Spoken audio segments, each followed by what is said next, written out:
ನಾನು ತುಂಬಾ ಹೆಮ್ಮೆಯಿಂದ ಹೇಳ್ಕೊಳ್ಳೋದನ್ನು ಯಾವತ್ತಿಗೂ ನಾನು ಖುಷಿ ಪಡ್ತೀನಿ. ಜಗತ್ತಿನ 5 ರಾಷ್ಟ್ರಗಳ ಬಳಿ ಮಾತ್ರ ಇವತ್ತು ಸೂಪರ್ ಕಂಪ್ಯೂಟರ್ ಡಿಸೈನ್ ಮಾಡಬಲ್ಲಂತ ಟೆಕ್ನಾಲಜಿ ಇದೆ. ಆ 5 ರಾಷ್ಟ್ರಗಳಲ್ಲಿ ಒಂದು ನನ್ನ ರಾಷ್ಟ್ರ. ಜಗತ್ತಿನ 4 ರಾಷ್ಟ್ರಗಳ ಬಳಿ ಮಾತ್ರ ಕ್ರಯೋಜನಿಕ್ ಎಂಜಿನ್ ಡಿಸೈನ್ ಮಾಡಬಲ್ಲಂತ ಟೆಕ್ನಾಲಜಿ ಇದೆ. ಒಂದೊಂದು ಕ್ರಯೋಜನಿಕ್ ಎಂಜಿನ್ ಇಂದ 2 ಉಪಗ್ರಹಗಳನ್ನ ಕಕ್ಷೆಗೆ ಕೂರಿಸಬಲ್ಲ ಸಾಮರ್ಥ್ಯ ಇದೆ. ಒಂದು ರಾಷ್ಟ್ರ ನಂದು. ಜಗತ್ತಿನಲ್ಲಿ 3 ರಾಷ್ಟ್ರಗಳು ಮಾತ್ರ ಚಂದ್ರಯಾನ ಮಾಡಬಲ್ಲಂತ ಕೆಪಾಸಿಟಿ ಹೊಂದಿವೆ. ಒಂದು ರಾಷ್ಟ್ರ ನಂದು.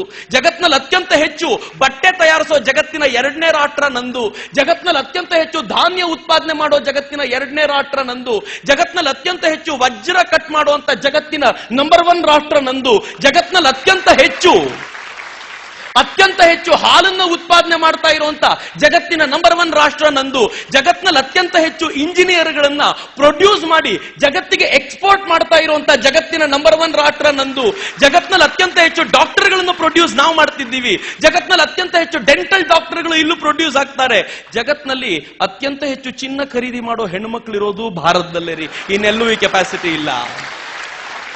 ನಿಮ್ ಮಾಹಿತಿ ಇರ್ಲಿ ಅಂತ ಹೇಳ್ತೀನಿ.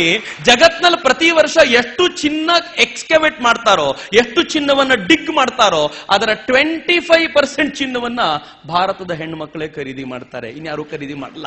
ಒಂದು ಅಕ್ಷಯ ತೃತೀಯ ಬಂದ್ರೆ ಇಡೀ ಜಗತ್ತು ಬಾಯಿ ಪಡ್ಕೊಳ್ಳೋಷ್ಟು ಚಿನ್ನವನ್ನ ಖರೀದಿ ಮಾಡೋ ತಾಕತ್ತು ಹೊಂದ್ಕೊಂಡಿದ್ದೀವಿ.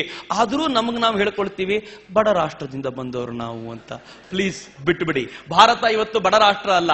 ಇತ್ತೀಚೆಗೆ ಸ್ವಿಸ್ ಬ್ಯಾಂಕಿನ ಬಗ್ಗೆ ತುಂಬಾ ದೊಡ್ಡ ಚರ್ಚೆ ಆಗ್ತಿದೆ. ನಾನು ಕಾಯ್ತಾ ಇದ್ದೀನಿ. ವಿಕಿಲೀಕ್ಸ್ ಇವತ್ತೋ ನಾಳೆ ರಿಲೀಸ್ ಮಾಡುತ್ತೆ ಯಾರ್ಯಾರು ದುಡ್ಡು ಎಷ್ಟೆಷ್ಟು ಇಟ್ಟಿದ್ದಾರೆ ಅಂತ. ಆದ್ರೆ ಶಿವಖೇರಾ ಒಂದು ಅಧ್ಯಯನ ಮಾಡಿ ಕಳೆದ ಕೆಲವಾರು ತಿಂಗಳುಗಳ ಹಿಂದೆ ಶಿವಖೇರಾ ಮತ್ತು ಈ ರಾಷ್ಟ್ರ ಕಂಡಂತ ಶ್ರೇಷ್ಠ ಒಬ್ಬ ಎಕನಾಮಿಸ್ಟ್ ಗುರುಮೂರ್ತಿಗಳು ಸೇರಿ ಒಂದು ಅಂಕಿಅಂಶ ರಿಲೀಸ್ ಮಾಡಿದ್ದಾರೆ. ಗುರುಮೂರ್ತಿಗಳು ಹೇಳಿದ್ದಾರೆ, ಈ ದೇಶ ವಿದೇಶದಲ್ಲಿ ಇಟ್ಟಿರೋ ಹಣ, ಸ್ವಿಸ್ ಅಲ್ಲಿ ಇಟ್ಟಿರೋ ಹಣ ಎಷ್ಟು ಅಂತ ಒಂದು ದೊಡ್ಡ ಅಮೌಂಟ್ ಹೇಳಿದ್ರು. ನಾನು ಹೇಳಿದೆ, ಸರ್ ನಂಗೆ ಅಮೌಂಟ್ ಎಲ್ಲ ಗೊತ್ತಾಗಲ್ಲ, ಲಕ್ಷ ಅಂದ್ರೆ ಟೆನ್ಷನ್ ಆಗ್ಬಿಡುತ್ತೆ ನನಗೆ. ನೀವು ಇಷ್ಟು ದೊಡ್ಡ ಅಮೌಂಟ್ ಹೇಳ್ತಿದ್ದೀರಲ್ಲ, ಹೆಂಗ್ ಅರ್ಥ ಮಾಡ್ಕೊಳ್ಳೋದು? ಅವ್ರು ಹೇಳಿದ್ರು, ಸಿಂಪಲ್ ಆಗಿ ಅರ್ಥ ಮಾಡಿಸ್ತೀನಿ. ಸ್ವಿಸ್ ಬ್ಯಾಂಕ್ ಅಲ್ಲಿ ಇರೋ ಹಣವನ್ನ ಭಾರತದ ಬೊಕ್ಕಸಕ್ಕೆ ತಂದು ಹಾಕಿದ್ರೆ, ಪ್ಲೀಸ್ ಪೇಷಂಟ್ ಆಗಿ ಕೇಳಿ, ಏನು ಅದ್ಭುತವಾಗಿದೆ ಮಾತು. ಭಾರತದ ಬೊಕ್ಕಸಕ್ಕೆ ತಂದು ಹಾಕಿದ್ರೆ ಇನ್ನು 36 ವರ್ಷಗಳ ಕಾಲ ಭಾರತೀಯರು ಟ್ಯಾಕ್ಸ್ ಕಟ್ಟದೆ ನಾವು ನಮ್ಮ ಬಜೆಟ್ ಅನ್ನ ಮಂಡಿಸಬಹುದು. ಅಷ್ಟು ದುಡ್ಡನ್ನ ಸ್ವಿಸ್ ಬ್ಯಾಂಕ್ ಅಲ್ಲಿ ಭಾರತೀಯರಿಟ್ಟಿದ್ದಾರೆ. ಆದ್ರೂ ಗೋಳೈಕೋತೀವಿ, ಭಾರತ ಬಡ ರಾಷ್ಟ್ರ. ನಾನು ಹೇಳಿದೆ ಟ್ಯಾಕ್ಸು ಅರ್ಥ ಆಗಲ್ಲ, ಇನ್ನೇನ್ ಮಾಡ್ಬೇಕು? ಅವ್ರು ಹೇಳಿದ್ರು, ಇನ್ನೂ ಸಿಂಪಲ್ ಆಗಿ ಹೇಳ್ತೀನಿ, ಸ್ವಿಸ್ ಬ್ಯಾಂಕ್ ಅಲ್ಲಿರೋ ಅಷ್ಟು ಹಣವನ್ನ ಚಿನ್ನವಾಗಿ ಕನ್ವರ್ಟ್ ಮಾಡಿದ್ರೆ ಇನ್ನು ಮುಂದೆ ಈ ದೇಶದ ಹೈವೇಗಳಿಗೆ ಟಾರ್ ಹಾಕೋದು ಬೇಡ, ಚಿನ್ನ ಹಾಕಬಹುದು ಅಂತಂದ್ರು. ನಾನು ಕೇಳಿದೆ, ವಂಡರ್ಫುಲ್, ಇಷ್ಟು ಹಣ ಸ್ವಿಸ್ ಬ್ಯಾಂಕ್ ಅಲ್ಲೇ ಇರ್ಬೋದಾದ್ರೆ ಇನ್ನು ಬ್ಲಾಕ್ ಮನಿ ಅಂತ ಈ ದೇಶದಲ್ಲಿ ತಿರುಗಾಡ್ತಿದ್ಯಲ್ಲ ಎಷ್ಟಿರ್ಬೋದು? ಅವ್ರು ಹೇಳಿದ್ರೆ, it's very simple, Swiss bank ಅಲ್ಲಿ ಎಷ್ಟಿದೆಯೋ ಅದರ 3 times ಬ್ಲಾಕ್ ಮನಿ ಭಾರತದಲ್ಲಿದೆ ಅಂತ ಹೇಳಿದ. ಅಯ್ಯಪ್ಪ ಅಂದೆ ಒಂದ್ಸಲ. ಅಂದ್ರೆ ಹೆಚ್ಚು ಕಡಿಮೆ 100 ವರ್ಷ ನಾವ್ಯಾರು ಟ್ಯಾಕ್ಸ್ ಕಟ್ಟೋದು ಬೇಡ. ಹೇಳಿದ, ಇದನ್ನ ಚಿನ್ನವಾಗಿ ಕನ್ವರ್ಟ್ ಮಾಡಿದ್ರೆ ಏನ್ ಮಾಡೋದು?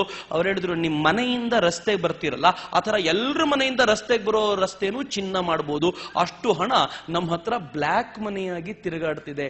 ಏನ್ರಿ ಭಾರತದ ಶ್ರೀಮಂತಿಕೆ! ಆದ್ರೂ ಬಡ ರಾಷ್ಟ್ರ ಭಾರತ ಅಂತ. ಯಾಕೆಂದ್ರೆ 5ನೇ ಕ್ಲಾಸಿಂದ ಪ್ರಬಂಧ ಬರೆದಿದ್ದೀವಲ್ಲ. 5ನೇ ಕ್ಲಾಸಿಂದ ಪ್ರಬಂಧ ಬರೆದಿರೋದು 2 ವಿಷಯ. ಒಂದು, ಬಡ ರಾಷ್ಟ್ರ ಭಾರತ. 2ನೇದು, ಜನಸಂಖ್ಯಾ ಸ್ಫೋಟದಿಂದಾಗಿ ಭಾರತ ಹಾಳಾಗಿ ಹೋಗಿದೆ ಅಂತ. ನಾನು ಸುಮ್ಮನೆ ಒಂದು ಮಾತು ಹೇಳ್ತೀನಿ, ನಿಮ್ ಮಾಹಿತಿಗಿರ್ಲಿ ಅಂತ. ಭಾರತದ ಜನಸಂಖ್ಯೆ 120 ಕೋಟಿ ಅಲ್ಲದೆ 20 ಕೋಟಿ ಇದ್ದಿದ್ರೆ ಜಗತ್ತಿನ ಜನ ನಮ್ಮನ್ನು ಮೂಸಿಯೂ ನೋಡ್ತಿರ್ಲಿಲ್ಲ. ಜಗತ್ತು ನಮ್ಮ ಹಿಂದೆ ತಿರುಗಾಡ್ತಿರೋದು ಯಾಕೆ ಅಂದ್ರೆ, ಅಮೆರಿಕಕ್ಕೆ ಯಾರೋ ಒಂದು ರಿಪೋರ್ಟ್ ಕೊಟ್ಟಿದ್ದಾರೆ, ಪ್ರತಿ 10,000 ಜನರಲ್ಲಿ ಒಬ್ಬ ಎಕ್ಸ್ಟ್ರಾರ್ಡಿನರಿ ಇರ್ತಾನೆ. ಅಮೆರಿಕ ಹೇಳುತ್ತೆ, ನಮ್ಮ ಹತ್ರ ಇರೋದು 30 ಕೋಟಿ, ಎಷ್ಟು ಎಕ್ಸ್ಟ್ರಾರ್ಡಿನರಿ? ಭಾರತದ ಹತ್ರ 120 ಕೋಟಿ, ಎಷ್ಟು ಎಕ್ಸ್ಟ್ರಾರ್ಡಿನರಿ ಅಪ್ಪ ಹಂಗಿದ್ರೆ. ಎಲ್ಲಿಂದ ತರೋದು ಇಷ್ಟು ಜನರಿಗೆ ಕಾಂಪಿಟೇಟರ್ಸು ಅಂತ ಅಮೆರಿಕ ಸಿಕ್ಕಾಪಟ್ಟೆ